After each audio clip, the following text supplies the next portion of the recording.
Amigos, estamos de volta ao livro de Jó. Vamos considerar agora o capítulo de número 29. Vamos dar ao estudo de hoje o seguinte tema: Memórias da Glória, quando a presença de Deus era real. O que nós devemos de ganhar ao nos debruçar sobre esse estudo? Nós devemos de aprender que o sofrimento não apaga a história de intimidade que você teve com Deus. Haveremos de entender que sentir saudade dos tempos de glória não é pecado, é sinal de uma alma que ainda está viva. Haveremos de ver que a verdadeira honra nasce da presença de Deus e não do prestígio humano.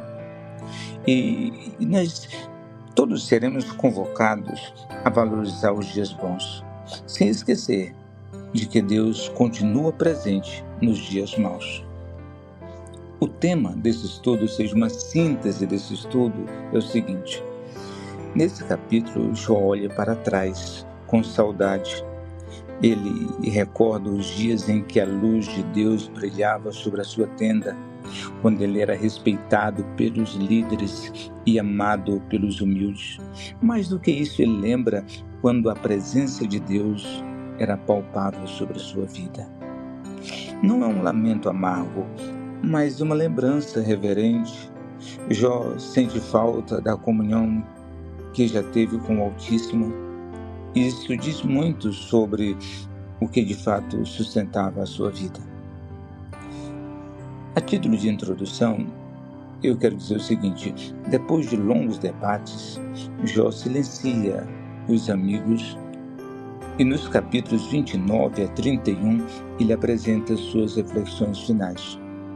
Ele começa com saudade, volta à mente aos dias em que sua vida era marcada por luz, justiça, influências e bênçãos. Mas o que brilha mesmo no centro dessas memórias não são os bens ou o respeito das pessoas, é a presença de Deus. Jó sente falta de Deus. Isso é mais do que dor, é sede. É a sede que mostra uma alma que ainda está viva. Vamos à exposição do texto. Observe o seguinte, em primeiro lugar: a luz de Deus brilha, a luz de Deus sobre a sua vida. Versículo de 1 a 6. Observe o que ele diz: Ah, que me dera ser como nos dias, como nos meses antigos, como nos dias em que Elohim me guardava. A palavra Elohim é um dos nomes de Deus. Então, Jó começa seu discurso com uma lembrança profunda. Os dias em que sentia Deus perto, quando sua vida era como o caminho iluminado. Ele falava de proteção, prosperidade e intimidade com o Todo-Poderoso.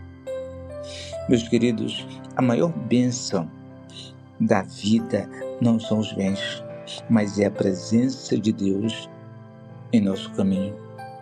Observe agora, em segundo lugar, respeito e honra na comunidade, versículos 7 a 10. Ele diz: os jovens me viam e se escondiam, os idosos se levantavam e permaneciam de pé. Então Jó, aqui nesse texto, ele era uma figura de honra na sua cidade. Sua presença impunha respeito e despertava reverência. Ele era visto como exemplo de sabedoria e justiça. Que nós sempre aprendamos o seguinte: a verdadeira honra, lembre disso, não é imposta.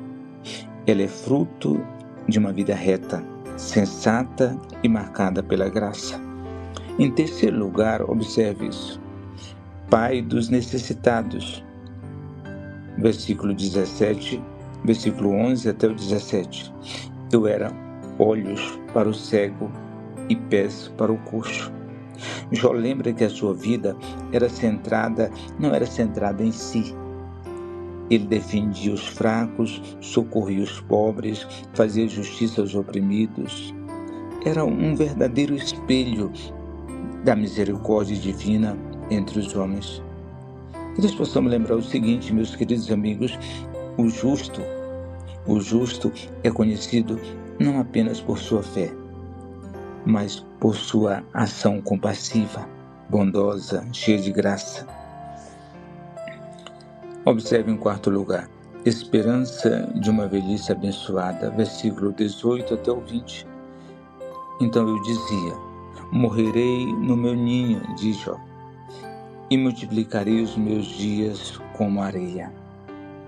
Então, versículo 18, nesse texto Jó acreditava que terminaria sua vida em paz, cercado de bênçãos, mas agora toda essa esperança parece ter se esvaído. Que nós possamos lembrar o seguinte, quando a vida nos surpreender com a dor, ainda podemos confiar no Deus que nunca se contradiz. Lembre disso. E, em quinto lugar, a influência justa e duradoura. Versículo de 21 a 25. Depois das minhas palavras, diz Jó, ninguém replicava, e meu discurso destilava sobre eles. Versículo 22.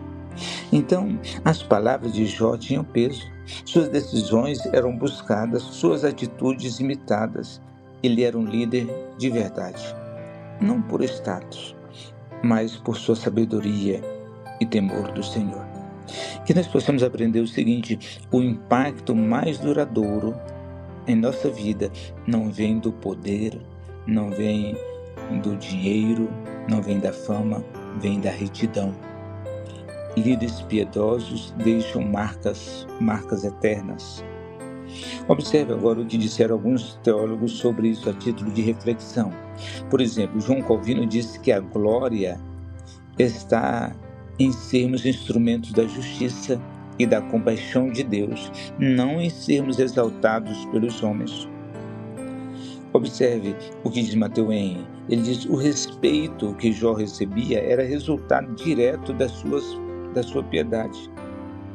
Sua honra era reflexo da presença de Deus em sua vida. Bavinck diz o seguinte, a saudade de Deus é paradoxalmente uma prova de que Ele está operando em sua vida. Martin Lloyd Jones, ele conclui dizendo que um homem pode perder tudo, mas se ainda sente falta de Deus, sua fé ainda vive. A título de conclusão, deixe-me dizer a você o seguinte, que Jó 29 é um retrato comovente do que a piedade verdadeira produz. Respeito, compaixão, influência, temor. Mas o maior tesouro que Jó perdeu e que mais doeu sobre a sua vida é o senso da presença de Deus. Essa foi a sua maior dor. Ele não sente falta apenas do que perdeu, ele sente falta do próprio Deus. Meus queridos e amados irmãos e amigos, se você sente saudade da presença de Deus, é sinal de que ainda a fé viva no seu coração. Se tudo que você deseja é que Ele volte a falar contigo, então não estás perdido, estás em busca. A lembrança da glória passada pode acender a esperança futura. Deus ainda está escrevendo sua história e presença. A presença dele pode voltar a brilhar sobre sua tenda. Vou ler novamente. Deus ainda está escrevendo a sua história. A presença de Deus em sua vida é a prova clara, de que Ele pode voltar a brilhar sobre a sua tenda. Que Deus abençoe você. Você fique em paz. Deus abençoe o seu lar, a sua família, a sua casa. É a minha oração. Em nome de Jesus. Amém e amém. Amém. Amém.